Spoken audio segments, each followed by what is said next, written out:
বছর আমি হজে যাব, কিন্তু যখন আমি হজে যাব ঠিক তখন আমার বিবি সন্তান সম্ভবা।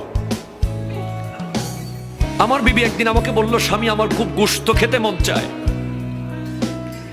তখন আমি বিবির আশা পূরণ করতে গেলে আমার আবার হজের টাকা কমে যাবে, আমাকে আবার জুতা সেলাই করতে হবে, কারণ অনেক কম টাকা পাই। 30 বছর জমায় হজের টাকা হয়েছে। আল্লাহু আকবার বলবেন না? আমার বিবিকে আমি বলি, ও বিবি, আমার পক্ষে তোমাকে গোশত খাওয়ানো সম্ভব নয়, কারণ আমি যদি গোশত কিনে ফেলি আমি হজে যাওয়া সম্ভব নয়।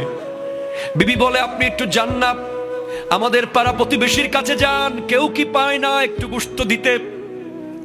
হযরতে আলী দামেশকি চলে গেলেন এক প্রতিবেশীর বাড়িতে, ওখানে গোশত রান্না হয়।